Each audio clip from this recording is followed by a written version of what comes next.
ও জিবরাইল, আমার নবীরা চলে দাও। মানুষদের মধ্যে কত মানুষ এমন আছে, এই মানুষগুলো আল্লাহর মুহাব্বতকে সামনে রাখার জন্য নিজের জীবন পর্যন্ত বিলীন করে দেয়। আমার জিবরাইল, আল্লাহর নবীরে জানায়া দাও, আবু সালামা মক্কার জমিনে নিজের বিবিকে রেখে এসেছে, নিজের কলিজা টুকরা সন্তান রেখে এসেছে, নিজের ঘরবাড়ি ছেড়ে দিয়েছে, অর্থ সম্পদ সবগুলো রেখে মদিনাতে এসে বসবে। নবীর কাছে যখন আসবে, নবীকে জানায়া দিবা, আমার আবু সালামাকে যেন আল্লাহর নবীজি আল্লাহ তৈরি জান্নাতের সুসংবাদ দেয়। মুহতারাম হাজিরিন, আবু সালামা নবীর দরবারে হাজিরা দিলেন। আল্লাহর নবীজির সামনে যেখানে আসে হাজিরা দিলেন, নবীর সামনে আয়সা হাজিরা দিলেন। এমন অবস্থায় চুলগুলো বড় কুকরা কুকরা হয়ে গেছে, চেহারাটা বড় মলিন, দাড়িগুলো বস্কো বস্কো হয়ে গেছে, চক্ষুগুলো গাথার ভিতরে ঢুকে গেছে। আবু সালামা নবীর সামনে এসে দাঁড়া বলে, নবী গো, আমাকে কি আপনি পরিচয় করতে পারছেন, চিনছেন? আল্লাহর নবীজি তখন আবু সালামাকে আল্লাহর কালামের তেলাওয়াত শোনায়। ওয়া মিনান নাসি মাইয়াশরি নাফসাহু বুতিগা মারযাতিল্লাহ আল্লাহু রাউফুম বিল ইবাদ। আবু সালামা রে, তোমার পরিচয় তুমি দিতে হবে না, তোমার পরিচয় আমার আল্লাহ আমাকে দিয়েছেন। ইব্রাহিম ওয়া আলা আলি ইব্রাহিম ইন্নাকা হামিদুম মাজিদ। আল্লাহুম্মা বারিক আলা মুহাম্মাদিন ওয়া আলা আলি মুহাম্মাদ কামা বারাকতা আলা ইব্রাহিম ওয়া আলা আলি ইব্রাহিম ইন্নাকা হামিদুম মাজিদ। ফয়জুল উলুম হাফিজিয়া মাদ্রাসা ও এতিমখানা, শানকিউরা, মাজনিপাড়া, লক্ষ্মীগঞ্জ, নেত্রকোনা সদরের উদ্যোগে বার্ষিক ইসলামী মহাসম্মেলনের বর্তমান অধিবেশনের শ্রদ্ধাভাজন সম্মানিত সভাপতি সাহেব, জাতির বিবেক হযরত উলামায়ে কেরাম, সদ্য পর্দানিসীন মা ও বোনেরা, উপস্থিত আমার মুরব্বী বাবাজিরা, যুবক ভাইয়েরা, আল্লাহ রাব্বুল আলামিনের অসংখ্য অগণিত শুকরিয়া জ্ঞাপন করি, যিনি অত্যন্ত দয়া করে মেহেরবানি করে প্রচণ্ড এই শীতের রজনীতে শীতকে উপেক্ষা করে কোরআন ও হাদিসের মোহব্বতকে সামনে রেখে এখনো পর্যন্ত দ্বীনি আলোচনা করার এবং শোনার মতো সুযোগ আমাদেরকে দিয়েছেন। এজন্য সকলেই অন্তরের অন্তরস্থল থেকে আল্লাহ পাককে রাজি এবং খুশি করার জন্য সকলেই শুকরিয়া জ্ঞাপন করি, আলহামদুলিল্লাহ। মুহতারাম হাজিরিন, আমি আপনাদের খেদমতে আল্লাহ রাব্বুল আলামিনের পবিত্র কালাম কুরআনুল মাজিদের সর্বশেষ পারা 30 নম্বর পারার সর্বশেষের দিকে সব থেকে একটা ছোট্ট সূরা, যেই সূরার নাম হলো সূরা আসর, আপনাদের খেদমতে এই সূরা আসরকে তেলাওয়াত করেছি। সূরা আসরের একটি অংশের সাথে মিল রেখে সকলের পরিচিত আল্লাহর নবীজির একখানা হাদিস আপনাদের খেদমতে পাঠ করেছি। আল্লাহ রাব্বুল আলামিন যদি সুযোগ করে দেন, আর আপনারা নিচে মুরব্বীরা যারা বসে আছেন, আপনারা যদি আমার জন্য দোয়া করেন, নির্ধারিত সময়ের ভিতরেই তেলাওয়াতকৃত সূরাকে সামনে রেখে আলোচনা করার চেষ্টা করব। ওমা তৌফিকি ইল্লা বিল্লাহ। তবে মুহতারাম হাজিরিন, সুদূর সুনামগঞ্জ তাহেরপুর আমার বাড়ি, আসলাম আপনাদের এই অনেক দূর, আমার বাড়ি থেকে অনেক দূর, শানকিউড়া, নেত্রকোনা।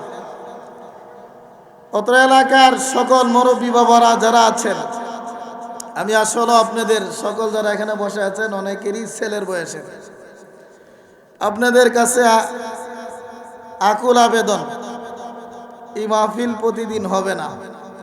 একটু মেহেরবানি করে শীতকে উপেক্ষা করে কোরআনের খেদমতের জন্য আপনারা মেহেরবানি করে একটু প্যান্ডেলের ভিতরে চলে আসেন। প্যান্ডেলটা যদি ভর্তি থাকতো, আপনাদের উপস্থিতি যত বেশি হবে ওলামায়ে কেরামের আলোচনাও তত বেশি সুন্দর হয়। এই জন্য এখনও যারা আসেন নাই একটু মেহেরবানি করে চলে আসেন। তো মহতরম হাজিরিন, আপনাদের কাছে আগেই পরিচয় দিছি যে পবিত্র কালামের সব থেকে ছোট সূরা, এই সূরা আসর আপনাদের খেদমতে তেলাওয়াত করছি। আলোচনা করলে শুনবেন তো আপনারা।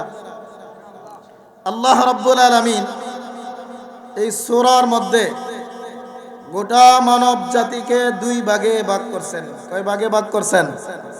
দুই ভাগে। আল্লাহ পাক প্রথম ভাগে আমভাবে ঘোষণা দিছেন, পৃথিবীর জগতে যত মানুষ আছে সব মানুষগুলো ক্ষতিগ্রস্তের মধ্যে। এই হলো প্রথম ভাগ। দুই নম্বর ভাগ আল্লাহ পাক বলছেন প্রথম ভাগে যারা নয় তারা হইল দ্বিতীয় ভাগ, আর এই দ্বিতীয় ভাগ মানুষ হইল সফল কাম। প্রথম ভাগ বিফল কাম, দ্বিতীয় ভাগ সফল কাম। আল্লাহ সফল কাম যাদেরকে বলছেন তাদের জন্য চারটা গুণের কথা বলছেন, যে এই চার গুণ যাদের আছে তারা হলো সফল কাম, আর এই চার গুণ নাই যারার তারা হলো বিফল কাম। চার গুণওয়ালারা দ্বিতীয় ভাগ, চার গুণ নাই যারা তারা হলো। আপনার জন্য একটি জান্নাতি গাছ রোপণ করা হয়। এজন্য বান্দা, তোমার যে হায়াত দিলাম এই হায়াত বড় দামি, এই সময়টা বড় দামি। এজন্য আমি আল্লাহ এই দামি সময়ের কসম করে বললাম, ইন্নাল ইনসানা লাফি খুস। হে মানুষেরা, আমি আল্লাহ এককভাবে আমভাবে ঘোষণা দিলাম, এই পৃথিবীর জগতে যত মানুষ আছে সমস্ত মানুষগুলোই ক্ষতিগ্রস্তের মধ্যে। মুহতারাম হাজিরিন, আল্লাহ পাক এই সূরা আসরের মধ্যে ইনসান শব্দ ব্যবহার করছেন। আরবি গ্রামার অনুযায়ী ইনসান শব্দ হলো ইসমে জিন্স।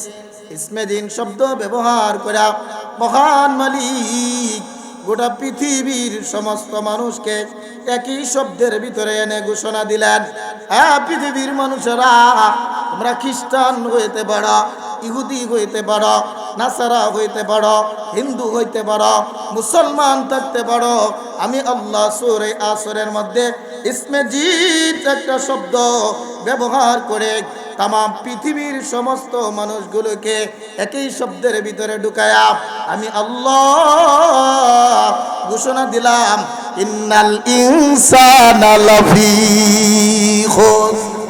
পৃথিবীর জগতে যত মানুষ আছে এই মানুষটা হিন্দু হোক, খ্রিস্টান হোক, মুসলমান হোক, নাসারা হোক, সব মানুষগুলোই ক্ষতিগ্রস্তের মধ্যে আছে।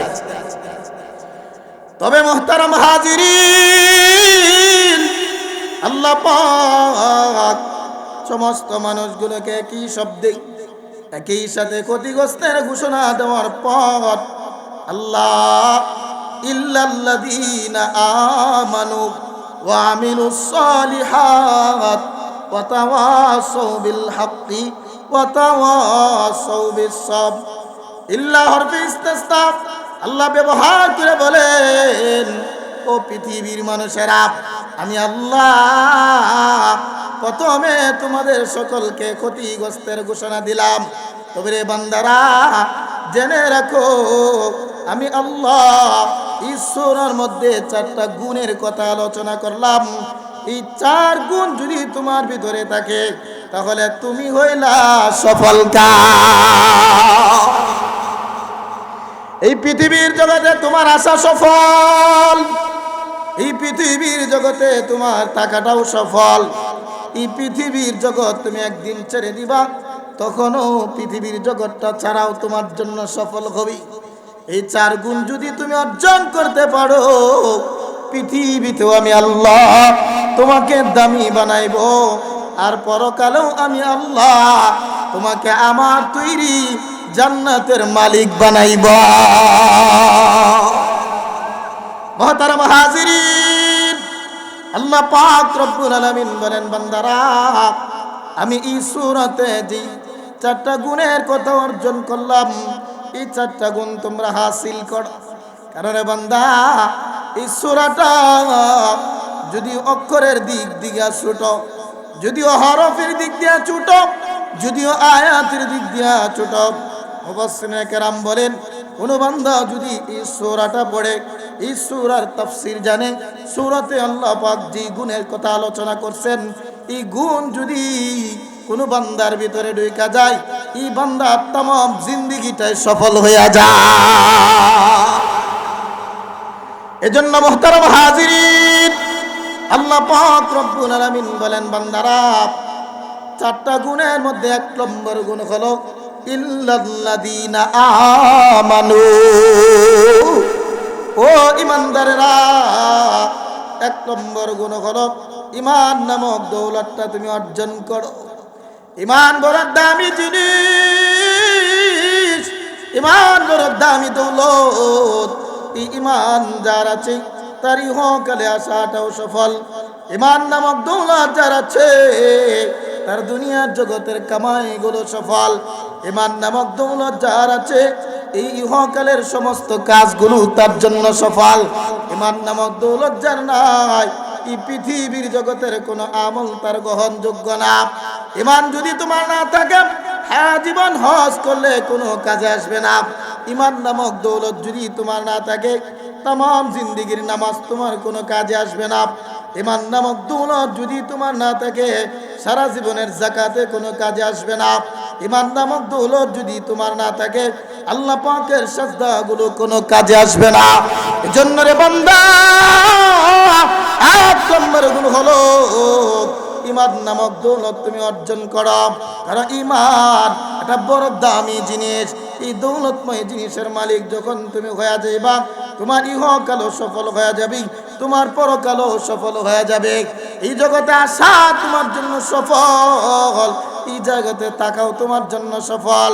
ঈমান এত দামি জিনিস, ঈমানের জন্য আল্লাহর নবীজির সাহাবীরা দুনিয়ার ঘর ছেড়ে দিয়েছেন। নবীর সাহাবীরা ঈমানের জন্য নিজের বিবি বাচ্চা ছেড়ে দিয়েছেন। নবীর সাহাবীরা ঈমানের জন্য নিজেদের সম্পদ ছেড়ে দিয়েছেন। নবীর সাহাবীরা ঈমানের জন্য বাড়িঘর ছেড়ে দিয়েছেন। নবীর সাহাবীরা ঈমানের জন্য নিজের জীবন পর্যন্ত দিয়া দিছে। আছে না নাই? আল্লাহর নবীজির সাহাবীরা ঈমানের জন্য দুনিয়ার সব পরিত্যাগ করে দিয়েছেন। হাদিসের কিতাবে আছে, আল্লাহ নবীজির একজন সাহাবী ছিলেন। নবীর সাহাবীর নাম হলো আবু সালামা। মুহতারাম হাজিরিন, নবীর সাহাবীর যে স্ত্রী ছিল, ওনার নাম ছিল উম্মে সালামা। মুহতারাম হাজিরিন, মূলত তাফসীরের কিতাবে এবং হাদিসের কিতাবে আছে আবু সালামা এবং উম্মে সালামা যে নামটা, এই নামটা প্রকৃতপক্ষে তাদের নাম না, বরং আবু সালামা এবং উম্মে সালামা হলো তাদের ডাক নাম। আমাদের সমাজেও ডাক নাম মানুষের আছে না নাই? ডাক নাম না কেমনে ডাকে? আমরা মুরব্বীদের কাছ থেকে শুনছি, এখন তো নাই, এখন জমানা বড় ডিজিটাল হয়ে গেছে। আমরা মুরব্বীদের কাছ থেকে শুনছি, মহিলারা নিজেদের স্বামীকে সন্তান, বড় সন্তানের নাম দিয়ে ডাকতো না? ডাকতো না? উমুকের বাপ। সমাজেও প্রচলন ছিল, মুরব্বীরা একজন আরেকজনকে বলে উমুকের বাপ। এই কথাটা আপনাদের সমাজে আছে না নাই?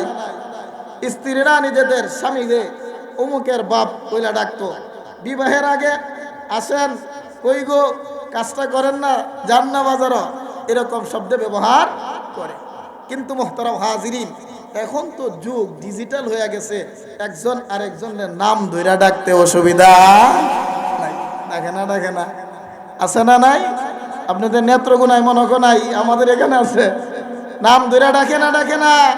কাজে লাগলে তো বাপের নাম ধরে রাখে গোলামের পুত, দেখে না।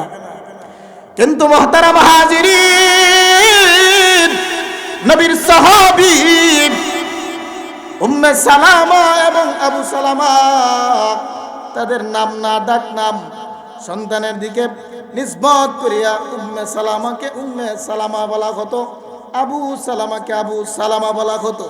হাদিসের কিতাবের মধ্যে আছে আবু সালামা এবং উম্মে সালামা এমন একটা জুটি ছিল, মক্কার জমিনে তখন আবু সালামা এবং উম্মে সালামা বললে সকলেই বুঝে নিত মক্কার সব থেকে সুখী ফ্যামিলি। আবু সালামা এবং উম্মে সালামা একজন আরেকজনকে বড় মোহব্বত করতেন। আবু সালামা ঘরেতে আসার আগে উম্মে সালামা কখনো বিছানায় পিঠ লাগাইতেন না। আবু সালামা ঘরে আসার আগে উম্মে সালামা রাত্রের খাবার গ্রহণ করতেন না। আবু সালামা বাগানে কাজ করলে আবু সালামার হেফাজতের জন্য উম্মে সালামা বাগানের পাশে দাঁড়ায় থাকতো। একজন আর একজনের বড় মোহব্বত করতো। মুহতারাম হাজিরিন, স্বামী আর স্ত্রী গভীর সম্পর্ক, একজন আরেকজনের প্রতি গভীর সম্পর্ক, একজন আরেকজনকে ভালোবাসেন। উম্মে সালামা আবু সালামাকে তাকা থাকতে পারে না, আবু সালামা উম্মে সালামাকে ছাড়া থাকতে পারে না। গভীর সম্পর্ক, একজন আরেকজনের সাথে ভালো মোহাব্বতের সম্পর্ক। সারা আরবে মক্কার জমিনে তাদের ভালোবাসার কথা বিস্তার লাভ করেছে উম্মে সালামা আর আবু সালামার মোহাব্বতের কথা। কিন্তু রে বাবা,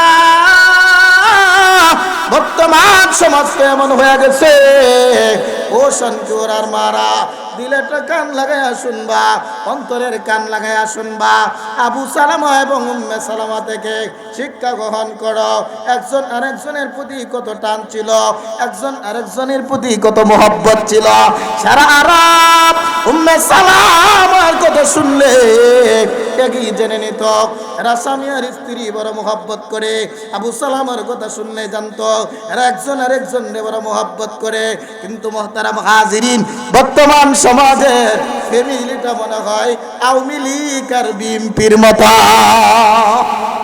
মানে হয় না। বর্তমানে রাজনীতি তো রাজনীতি না, রাজনীতি হয় মানুষের কল্যাণের জন্য, কিন্তু এখনের রাজনীতি হইল মারামারি আর ফাটাফাটির জন্য। কথাটা বুঝছেন না? আমার বুঝছেন কথাটা? রাজনীতি হয় মানুষের কল্যাণের জন্য, জনগণের শান্তিতে রাখার জন্য, কিন্তু এখনের রাজনীতি হয় আওয়ামী লীগ হইলে বিএনপি রে দৌড়া, বিএনপি আওয়ামী লীগ রে দৌড়া। বর্তমান সমাজের আমাদের ফ্যামিলিগুলো এরকমই হয়ে গেছে, স্বামী আর স্ত্রীর মধ্যে মনে হয় আওয়ামী লীগ আর বিএনপির মতো।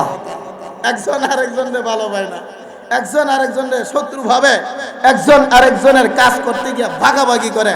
এরকম ফ্যামিলি সমাজে আছে না নাই? ও শান্তির মা,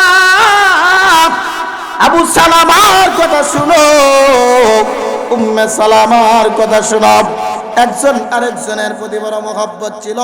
রাত্রে গভীর হয়ে যেত, উম্মে সালামার বিছানা কখনো তার শরীরের সাথে লাগতো না, রাতের খাবারও গ্রহণ করতেন না। মুহতারাম হাজিরিন, সুখী ফ্যামিলি, স্বামী আর স্ত্রী মোহব্বতের সময় যাইতেছে। অপর দিক থেকে মক্কাতে আল্লাহ নবীজি নবুয়ত পেয়েছেন। নবীজি মানুষদেরকে হেদায়েতের পথে রাখেন, কালিমার প্রতি দাওয়াত দেন। আবু সালামা একদিন নবীর দরবারে গেলেন, আল্লাহ নবীজির কথাগুলো শুনেন। আবু সালামা নবীর দরবারে যাওয়ার পর নবীর দিকে তাকায় থাকেন, নবীর কথাগুলো আবু সালামা মন দিয়া শুনেন, নবীর ব্যবহারগুলো আবু সালামা দেখেন, নবীর চরিত্রগুলো আবু সালামা দেখেন। সাহাবীদের সাথে আল্লাহ নবীজি কিভাবে কথা বলেন এইগুলো আবু সালামা গভীর মন দিয়া শুনেন। আল্লাহর কালাম যখন নাযিল হয়, পবিত্র কালাম, আল্লাহর কালাম তেলাওয়াত হয় নবী মুহাম্মদের কণ্ঠে, মজা আছে না? নবীর কণ্ঠে আল্লাহর কালামের তেলাওয়াত আবু সালামা গভীর মনোযোগ দিয়া শুনেন।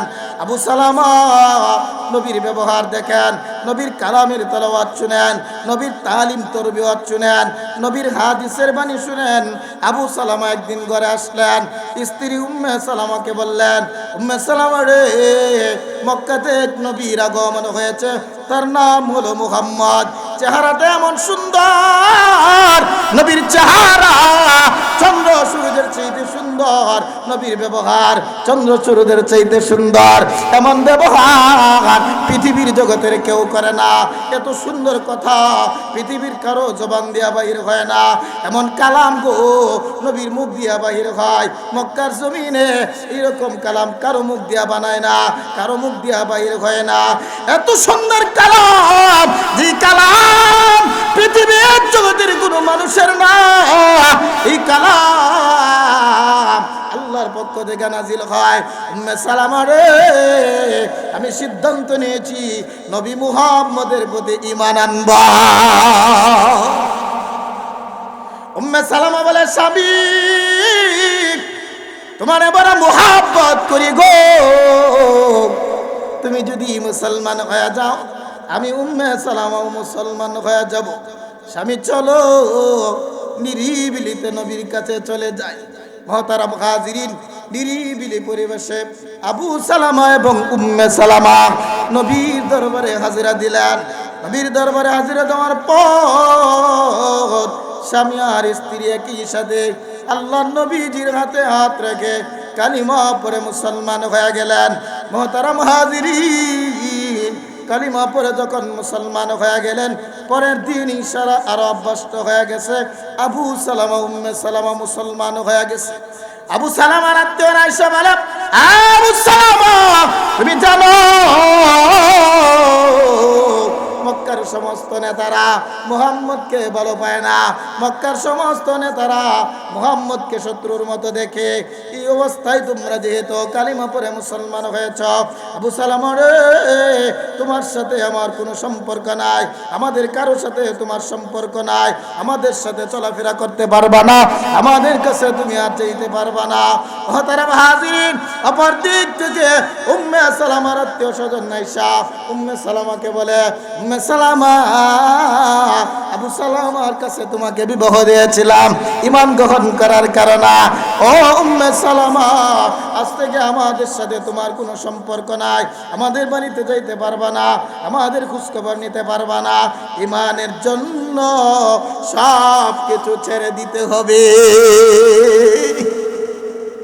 মুহতারাম হাজিরিন, আবু সালামা পিত্রালয়ের আত্মীয়দেরকে জবাব দেয়, ও আমার বাবার আত্মীয়রা, মক্কার বাসিন্দারা রে, নবীর প্রতি যেহেতু ঈমান এনেছি, ঈমানের প্রতি আমি আবু সালামার এত মুহাব্বত, দুনিয়ার জগতের সব আমি ছেড়ে দিব, তোমাদের কারোর সাথে আমার কোনো প্রয়োজন নাই। আল্লাহর নবীর মুহাব্বত নিয়ে মক্কার জমিনে আমি বসবাস করব। উম্মে সালামা জবাব দেয়, মা ও আমার বাবা, নবীর প্রতি যেহেতু ঈমান এনেছি, ঈমানের মুহাব্বতের জন্য তোমাদের সাথে আমাদের সম্পর্ক বিচ্ছিন্ন করে দিলাম, আর কোনোদিন তোমাদের দরবারে যাব না। মুহতারাম হাজিরিন, আবু সালামা এবং উম্মে সালামা একা একাই মক্কার জমিনে বসবাস করেন। এরকম ভাবে দিন যায়, রাত অতিবাহিত হয়ে যায়, সময় চলতে শুরু করলো। আরেকদিন সকালবেলা ঘোষণা আসলো, ও মক্কার মানুষেরা, মক্কার মুসলমানরা রে, নবী মুহাম্মদ মক্কা ছেড়ে মদিনায় চলে গেছে। আবু সালামা উম্মে সালামা রাত্রের রজনীতে বসে গেল স্বামী নবী মুহাম্মদকে এত বেশি ভালোবাসি, নবী গো তোমার প্রতি আমাদের এত টান, ওগো নবী তুমি মক্কা ছেড়ে মদিনায় চলে গেছো। আবু সালামা উম্মে সালামাকে বলে, ও উম্মে সালামা, আর মক্কার জমিনে থাকা যাবে না। উম্মে সালামা নবীরে ডাক দেখো, আবু সালামাকে ডাক দেখো, স্বামী আর এই জগতে থাকা যাবে না, মক্কার জমিনে আর থাকা যাবে না। যেই শহরে নবী নাই এই শহরে আমরাও থাকবো না। স্বামী আর স্ত্রী রাত্রির গভীর রজনীতে পরামর্শ করে, স্বামী আর মক্কার জমিনে থাকবো না, মদিনায় চলে যাব। যেই শহরে নবী নাই এই শহরে আমরা থাকবো না। মোহতারাম হাজিরিন, ও সাংকিউরার বাবারা, মনোযোগের সাথে শুনবেন। নবীর প্রতি তাদের ভালোবাসা কেমন ছিল, কোরআনের প্রতি তাদের ভালোবাসা কেমন ছিল, ঈমান কত মজবুত ছিল, ঈমান কত শক্তিশালী ছিল। আবু সালামা এবং উম্মে সালামা একই সাথে পরামর্শ করে এই মক্কার জমিনে আর থাকবো না। রাত্রিবেলায় সিদ্ধান্ত ফাইনাল করে নিলেন মক্কার জমিন ছেড়ে মদিনায় চলে যাবে। আবু সালামা উম্মে সালামাকে বলে, উম্মে সালামা, মক্কা ছেড়ে যে মদিনায় যাবা এই সংবাদ কারো কাছে দিতে পারবা না, কাউরে জানাইতে পারবা না, কারণ মক্কার নেতারা হুকুম জারি করে দিয়েছে মক্কার কেউ মদিনায় যেতে পারবে না। উম্মে সালামারি এই সংবাদ কারো কাছে শুনাইবা না। দুজন গোপনে পরামর্শ করলেন সংবাদ কারো কাছে শুনাইবেন না। কিন্তু মুহতারাম হাজিরিন, বলেন পুরুষের তুলনায় মেয়েদের দিল শক্ত না নরম? শক্ত না নরম? শক্ত না নরম? মুহতারাম হাজিরিন, উম্মে সালামা মনে মনে চিন্তা করে ঈমান গ্রহণ করার কারণে বাবার সাথে আমার সম্পর্ক ছিন্ন হয়ে গেছে, ঈমান গ্রহণ করার কারণে মার সাথে আমার সম্পর্ক ছিন্ন হয়ে গেছে, আমি কোনোদিন আমার মায়ের কাছে যাই না। আজকে মক্কা ছেড়ে মদিনায় চলে যাব, কোন দিন জানি জমিনে ফিরে আসি, মনে হয় আর জীবনে কোনোদিন বাবা মায়ের সাথে আমাদের সাক্ষাৎ নাও হইতে পারে।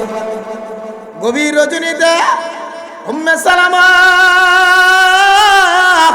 তার মায়ের ঘরের মধ্যে উপস্থিত, মাকে ডাক দেয়া বলে, মা গো, ঈমান যেই দিন থেকে গ্রহণ করলাম ওই দিন থেকে আপনাদের বাড়িতে আমি আসি না। ওগো মা, আজকে মক্কা ছেড়ে মদিনায় চলে যাব, আর মনে হয় কোনোদিন আপনাদের সাক্ষাৎ হবে না। মাগো, আমাদের জন্য একটু দোয়া করবেন, আর মনে হয় কোনোদিন আপনার সাথে সাক্ষাৎ হবে না। উম্মে সালামা তার মায়ের কাছে সংবাদ দিয়া ঘরের দিকে চলে গেলেন। মুহতারাম হাজিরিন, উম্মে সালামার মা তার বাবা আসার পর বাবাকে সংবাদ দিলেন, ও উম্মে সালামার বাবা, শুনেন আপনার মেয়ে উম্মে সালামা মক্কার জমিন ছেড়ে মদিনায় চলে যাবে। আপনার মেয়ে আবু সালামার সাথে মক্কার জমিন ছেড়ে মদিনাতে হিজরত করব। তো মেয়েকে কমপক্ষে একটু হেফাজত করেন, বাঁচান, আটকান। মুহতারাম হাজিরিন, উম্মে সালামার বাবা আত্মীয় স্বজনকে ডাকলেন, ও আমার আত্মীয়রা, একত্রিত হও। কলিজার টুকরা মেয়ে উম্মে সালামা ঈমান গ্রহণ করার কারণে তার সাথে আমাদের সম্পর্ক নাই, কিন্তু সে মুসলমান হয়ে যাওয়ার পরে নবীর মুহাব্বত নিয়ে এখন সে মদিনায় চলে যাবে। আমার আত্মীয়রা, যেমনি হোক আমার মেয়েকে আমরা বাধা দিব। মুহতারাম হাজিরিন, উম্মে সালামার আত্মীয় স্বজন পরের দিন সকালবেলা ফজরের সাথে সাথেই আবু সালামার ঘরের সামনে এসে হাজির। আবু সালামা, শুনছি মক্কা ছেড়ে নাকি তুমি মদিনায় চলে যাবা। আবু সালামারি, তোমার কাছে আমাদের মেয়েকে বিবাহ দিয়েছি দেশে দেশে ভ্রমণ করার কারণে না, দেশে দেশে আমাদের মেয়ের নিয়ে ঘুরাইবা, এই জন্য আমরা বিবাহ দেই নাই। আবু সালামা, মক্কা ছেড়ে মদিনায় যাইবা তো তুমি যাও, আমাদের মেয়েকে নিতে পারবা না। মুহতারাম হাজিরিন, অপর দিক থেকে আবু সালামার আত্মীয় রাজি, ও আবু সালামা, তুমি নাকি মক্কা ছেড়ে মদিনায় চলে যাবা, যাও, তুমি মক্কা ছেড়ে মদিনায় চলে যাও, আমাদের কোনো আফসোস নাই। কিন্তু রে আবু সালামা, তোমার যে সন্তান আছে, বাচ্চা আছে, এই বাচ্চা হলো আমাদের গোষ্ঠীর একটা প্রজন্ম, আমাদের গোষ্ঠীর প্রজন্ম, আগামী দিনের ভবিষ্যৎ। আমাদের এই আত্মীয়রে তুমি নিতে পারবা না। তোমার সন্তানরে রাইখা পরে যাও। মুহতারাম হাজিরিন, বলেন আবু সালামার উম্মে সালামার প্রতি মোহব্বত আছে না নাই? আবু সালামার সন্তানের প্রতি মোহব্বত আছে না নাই? তাদের মেন টার্গেট উম্মে সালামার আটকানো না, তাদের মেন টার্গেট আবু সালামার বাচ্চারে আটকানো না। তাদের মেন টার্গেট ছিল আবু সালামা যেহেতু উম্মে সালামার সাথে গভীর সম্পর্ক, স্বামী আর স্ত্রী যেহেতু বেশি মোহব্বত, সন্তানের প্রতিও তার বেশি মোহব্বত, এই মুহূর্তে যদি তাকে আটকা দেওয়া হয়, আমাদের মেয়েকে যদি আমরা আটকাই এবং আমাদের সন্তানকে যদি আমরা আটকাই, মেয়ে এবং স্ত্রী এবং সন্তানের মোহব্বতের কারণে আবু সালামা মক্কা ছেড়ে মদিনায় হিজরত করবে না। তাদের মেন টার্গেট হলো স্ত্রীর সাথে গভীর সম্পর্ক, মোহব্বতের স্ত্রী, তারা রাইখা যাইব না। সন্তানের প্রতি খুব বেশি ভালোবাসা, এই সন্তান আর স্ত্রীর রাইখা সে মদিনা মক্কা চাইরা মদিনায় যাইব না, এই জন্যই আটকা দেওয়া তাদের মেন টার্গেট ছিল। কিন্তু মুহতারাম হাজিরিন, বলেন আবু সালামার ভিতরে নবীর মোহব্বত এবং আল্লাহর মোহব্বত, ইমানের মোহব্বত এত বেশি পরিমাণ, উনি তাদের ভালোবাসায় মক্কাতে থাকবেন না আল্লাহ আর নবীর ভালোবাসা নিয়ে মদিনায় চলে যাবেন? থাকবেন না চলে যাবেন? তুরে বলেন, থাকবেন না চলে যাবেন? মুহতারাম হাজিরিন, আবু সালামা মক্কার পাহাড়ে উঠা মক্কাবাসীকে ডাক দেয়া বলে, ও মক্কাবাসীরা, তোমরা চেয়েছিলাম আমার সন্তানকে আটকা দিবা, তোমরা আমার স্ত্রীকে আটকা দিয়া আমাকে তোমরা মক্কায় রাখতে চাও, কিন্তু রে আমার আত্মীয়রা, আমি আর মক্কার জমিনে থাকবো না। নবীর প্রতি আমার এত ভালোবাসা, নবীর প্রতি আমার এত মোহব্বত, আমার ভিতরে আল্লাহর মোহব্বত এত বেশি, মক্কার জমিনের বিবি স্ত্রী সব ছেড়ে দিয়াও আমি মদিনায় চলে যেতে বিন্দু পরিমাণ আটকিব না। মুহতারাম হাজিরিন, আবু সালামা মক্কা ছেড়ে গভীর রজনীতে মদিনার দিকে একা একাই যাত্রা আরম্ভ করছেন। মুহতারাম হাজিরিন, আবু সালামার ভিতরে ইমানের মোহব্বত এত বেশি, মক্কার জমিন ছেড়ে দিয়েছেন, মক্কার বাড়িঘর ছেড়ে দিয়েছেন, দরের স্ত্রী ছেড়ে সন্তানগুলোকে রেখে মদিনার দিকে যাত্রা আরম্ভ করছেন। মুহতারাম হাজিরিন, একদিন দুই দিন নয়, 5 দিন অথবা 7 দিন সফর করে মদিনার দিকে আবু সালামা যাত্রা আরম্ভ করলেন। মদিনার শহরে যখন আবু সালামা পৌঁছলেন, দীর্ঘদিন উপবাস থাকার কারণে চক্ষুগুলো ভিতরে চলে গেছে, চুলগুলো এলোমেলো হয়ে গেছে, দাড়িগুলো উস্কো খুস্কো হয়ে গেছে, মক্কা ছেড়ে মদিনায় পৌঁছে গেছেন। আল্লাহ নবীজির কাছে আল্লাহ রাব্বুল আলামিন জিবরিল আলাইহিস সালাতু ওয়াস সালামকে প্রেরণ করলেন। জিবরিল রে, আমার নবীরে সংবাদ দাও, ওয়া মিনান নাসি মান ইয়াশরি নাফসাহু বিতিগা মারযাতিল্লাহ আল্লাহু রাউফুম বিল ইবাদ। ও জিবরাইল, আমার নবীরা চলে দাও, মানুষদের মধ্যে কত মানুষ এমন আছে, এই মানুষগুলো আল্লাহর মহব্বতকে সামনে রাখার জন্য নিজের জীবন পর্যন্ত বিলীন করে দেয়।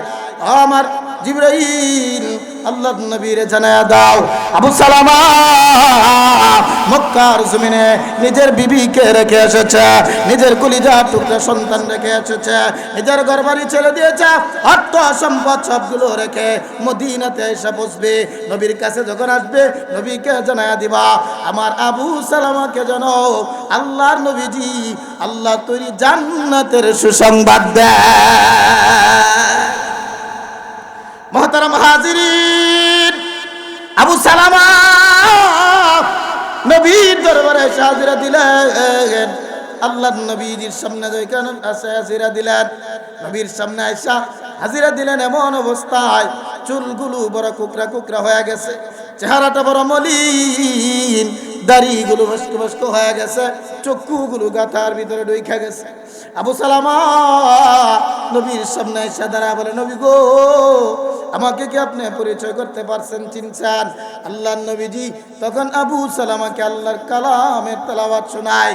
ওয়া মিনান নাসি মাইয়াশরি নাফসাহু বুতিগা মারযাতিল্লাহ আল্লাহু রাউফুম বিল ইবাদ।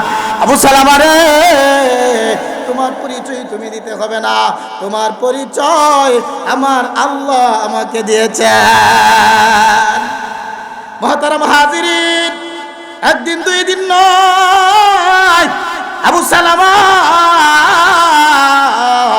নবীর মোহাব্বত নিয়া, ইমানের মোহাব্বত নিয়া মদিনাতে আবার বসবাস আরম্ভ করলেন। মুহতারাম হাজিরিন, দিন যায় নবীর খেদমতে গিয়ে উনি হাদিসের শব্দ শুনেন, দিন যায় নবীর খেদমতে গিয়ে উনি কোরআনের বাণী শুনেন, সাহাবীদের সাথে উনি চলেন, দ্বীনের প্রচার করেন। কিন্তু মুহতারাম হাজিরিন, রজনী যখন হয়ে যায়, মসজিদে নববীতে আবু সালামা ঘুমায়। আবু সালামা ঘুমানোর পর গভীর রজনীতে সরানো হয়। আবু সালামা মক্কার জমিনের বাড়ি ঘর চাইরা আসলা, মোহাব্বত নাই। মক্কার জমিনের সম্পদ চাইরা আসলা, মোহাব্বত নাই। কিন্তু রে আবু সালামা মক্কার জমিনে আদরের স্ত্রী আর সন্তান রেখে এসেছ। আবু সালামা বলেন, পৃথিবীর মানুষেরা, আমার আদর স্ত্রীর কথা যখন আমার স্মরণ হয়, কলিজার টুকরা সন্তানের কথা যখন স্মরণ হয়, আমি আবু সালামার চোখ দিয়া টপ টপ করে পানি বাইরে হয়। মসজিদে নববীতে আমার চোখের পানি পড়ে যখন আবু সালামা শুনে মক্কা থেকে কোনো কাফেলা হিজরত করে চলে আসছে। আবু সালামা এই কাফেলার কাছে দৌড়ে গিয়ে প্রশ্ন করে, কাফেলার লোকেরা বলো, তোমাদের কাছে আমার সন্তান এবং স্ত্রী আসছে কিনা? সন্তান এবং স্ত্রীর মোহাব্বত নিয়ে তোমাদের কাছে এসেছি। কাফেলার লোকেরা জবাব দেয়, ও আবু সালামা, তোমার স্ত্রী এবং সন্তান আমাদের সাথে আসে নাই। কিন্তু মুহতারাম হাজিরিন, আবু সালামা বলে, ও মক্কার মানুষেরা, বলো আমার স্ত্রী সন্তানরা কি রকম আছে? মক্কার মানুষ, আবু সালামা, তোমার সন্তান তোমার পিত্রালয়ে আছে, তোমার স্ত্রী তোমার শ্বশুরালয়ে আছে। আবু সালামা, তোমার বাবার গোষ্ঠীরা তোমার সন্তানকে ভালো ভালো খাবার দেয়, বড় আজরে যত্নের সাথে রাখে। কিন্তু রে আবু সালামা, দুঃখের বিষয় হলো, যখনই তোমার সন্তানটা বাবা এবং মার মোহব্বত থেকে পৃথক হয়ে গেছে, আস্তে আস্তে তোমার সন্তানের শরীরে অবনতি হইয়া তোমার সন্তানটা শুকাইয়া গেছে।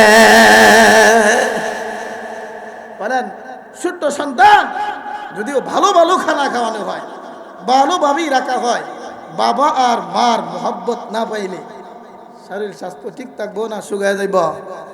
ছোট্ট বাচ্চা, বাবাও নাই মাও নাই, স্বাস্থ্য ঠিক থাকবো?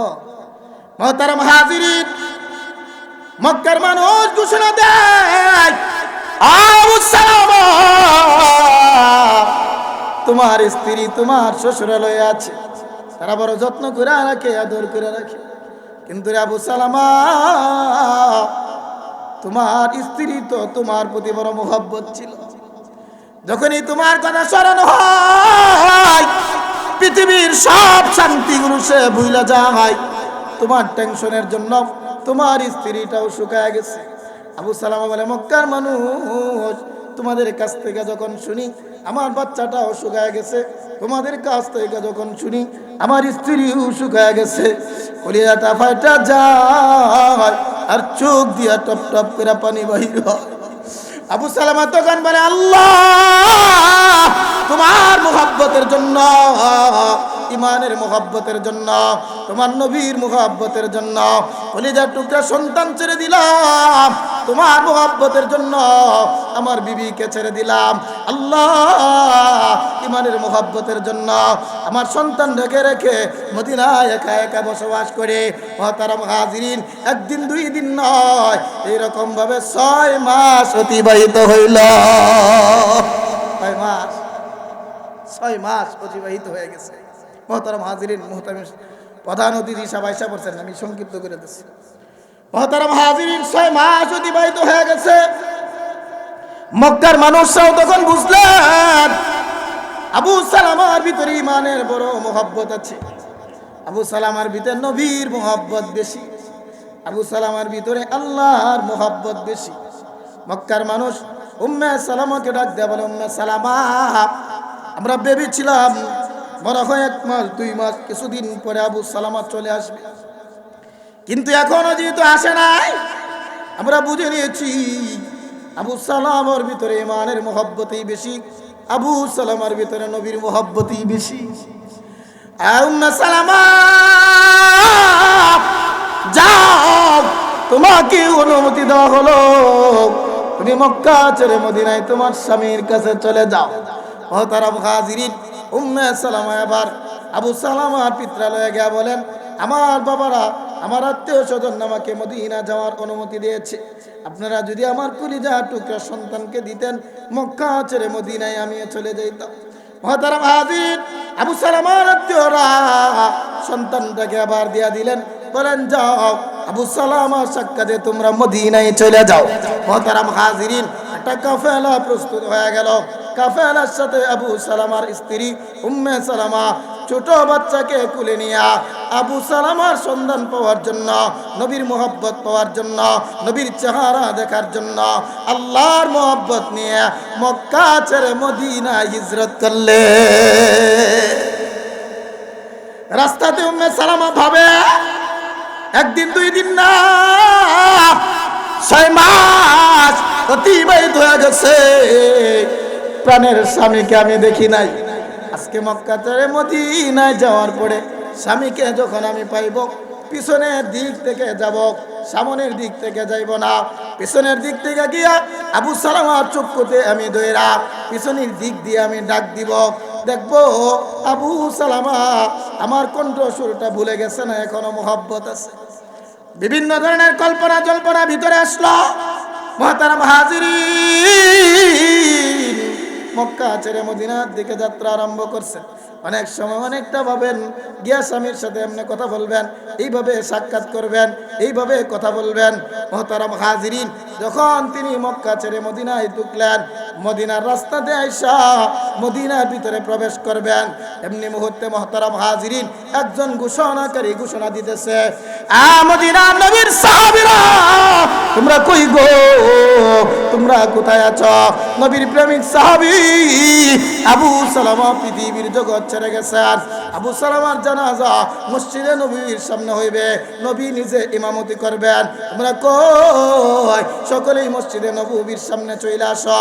মুহতারাম হাজিরিন, ঘোষণাকারী যখন ঘোষণা দিতে শুরু করলেন, ঘোষণাটা আইসা উম্মে সালামার কানে আইসা লাগলো। কার কানে? জোরে বলেন, কার কানে লাগছে? উম্মে সালামার কানে আইসা লাগছে। নবীর সাহাবী আবু সালামা পৃথিবীর জগৎ ছেড়ে চলে গেছে। উম্মে সালামা ঘোষণাকারীকে ডাক দেয়া বলে, ও ঘোষণাকারী, বলো রে, কোন আবু সালামা পৃথিবীর জগৎ ছেড়ে চলে গেছে? ঘোষণাকারী ডাক দেয়া বলে, তুমি কে? তোমার পরিচয় আমি জানি না।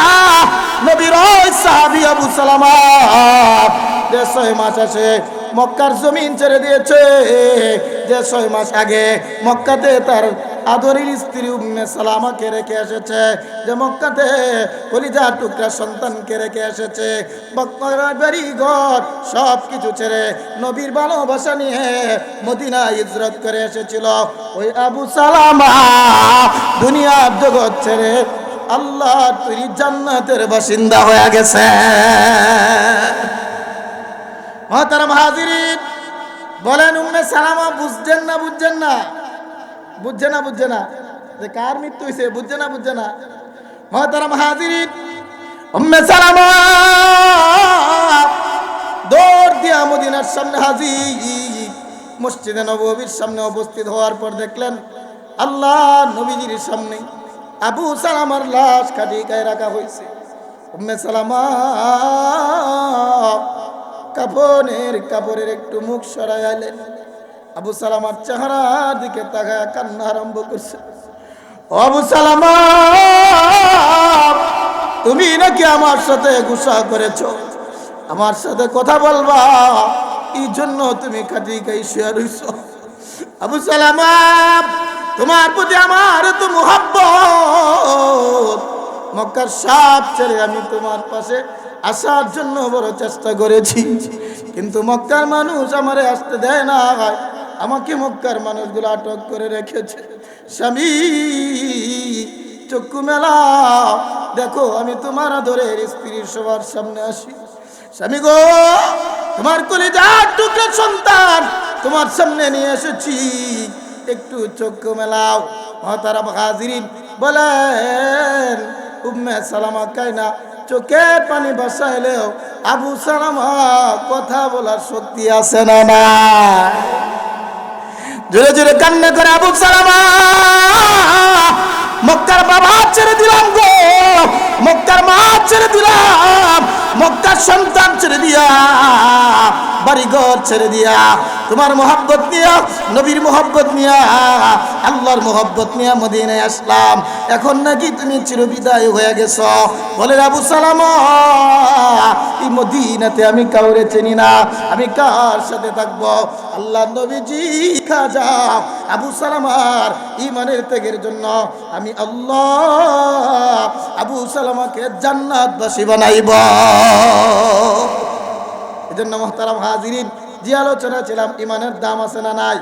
1 নম্বর গুণ হলো ইল্লাল্লাযিনা আমানু, ইমান বড় দামি জিনিস। 1 নম্বর গুণ হাসিল করবেন। 2 নম্বর গুণ ওয়া আমিলুস সালিহাত, নেক আমল করা, নেক আমল করবেন। ইমান যখন আনলেন, জিম্মাদারি হলো নেক আমল করা। 1 নম্বর গুণ ইমান নামার দৌলতের মালিক হয়ে গেলেন। 2 নম্বর গুণ ইমান গ্রহণ করলেন, নেক আমল করতে হবে, নেক আমল করলেন, 2 নম্বর গুণের অধিকারী হয়ে গেলেন। 3 নম্বর গুণ হলো ওয়াতাওয়াসাউ বিল হক, সমাজের মধ্যে পরস্পরে একে অপরকে হকের প্রতি উদ্বুদ্ধ করতে হবে, হকের দাওয়াত দিতে হবে, হক কাজের মধ্যে শক্ত থাকতে হবে। মুহতারাম হাজিরিন, 4 নম্বর গুণ হলো ওয়াতাওয়াসাউ বিস সাবর, যে কোনো বিপদ আপদের মধ্যে একে অপরকে ধৈর্য ধরার জন্য উদ্বুদ্ধ করতে হবে। এই হলো 4টা গুণ। কয়টা গুণ?